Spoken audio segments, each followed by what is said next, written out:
আসসালামু আলাইকুম গাইস, আমরা ওয়াজে যাচ্ছি। সেই ওয়াজের প্রধান বক্তা হলো হাফিজুর রহমান সিদ্দিকী।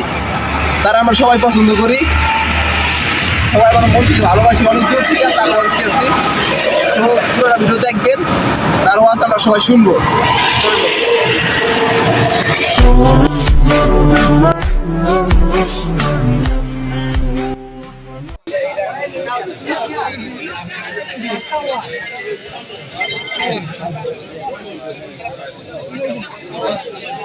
তুমি মনে করতেছো ব্যবসা তোমার কাজ, চাকরি তোমার কাজ, আর ওই কাজে প্রাধান্য দিয়া তুমি আখেরাত কি ভুলে গেছো? না, ওটা তোমার কাজ না। তো তোমার কাজ কি? তোমাকে বানানো হয়নি, এটাকে আগে জেহেনে ঢুকাও, এরপরে ঢুকাও যে হ্যাঁ তোমাকে একটা কারণে বানানো হয়েছে, সেটা হলো কি? ইবাদত। কি জন্য বানানো হয়েছে? ইবাদত। এখন ইবাদত কি?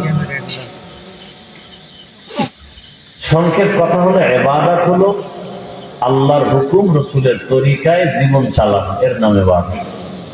আল্লাহর হুকুম নবীর তরিকা মেনে চলার নাম ইবাদত। দোয়া করে ঘুমাবেন, দরুদ শরীফ করে ঘুমাবেন, ওযু সহকারে ইনশাআল্লাহ। আল্লাহ যদি কবুল করে নেন, লাগাতারে আমল যদি চালু করেন, ইনশাআল্লাহ ঘুমের মধ্যে আমার রসুলের সাথে মোলাকাত হয়ে যাবে।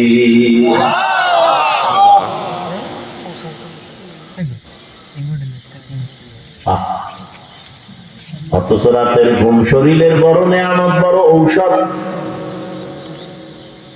মদিনার নবী বলেন, এশার নামাজ পড়ে যদি কেউ ঘুমাও, ঘুম থেকে উঠে যদি আবার ফজরের নামাজ আদায় করো, ঘুমাইয়া যেই সময় কাটাইছো এই সময়টাও নেকের পাল্লায় ওজন করা হবে। এরে আমার কলিজার যুবক,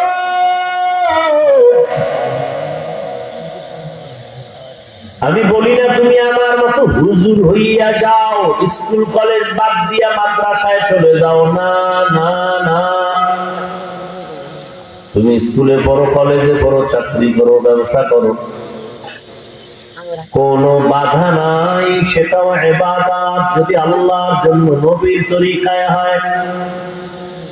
তুমি ডাক্তারি পড়তেছো এই নিয়তে যে আমি ডাক্তার হইয়া মানুষের সেবা করব,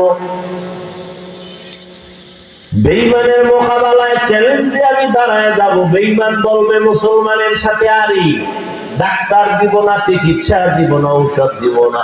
তুমি মুসলমান ডাক্তার, তখন চ্যালেঞ্জের মোকাবেলায় দাঁড়ায় বলবা, এই বেঈমানের বাচ্চা ইসরায়েলের গোষ্ঠীরা, ওরা যদি আমরা মুসলমানের সার্ভিস না দাও, ডাক্তার হসপিটাল না দাও, ইনশাআল্লাহ আমাদের মুসলমানের জন্য আমরা মুসলমান ডাক্তারেরাই যথেষ্ট।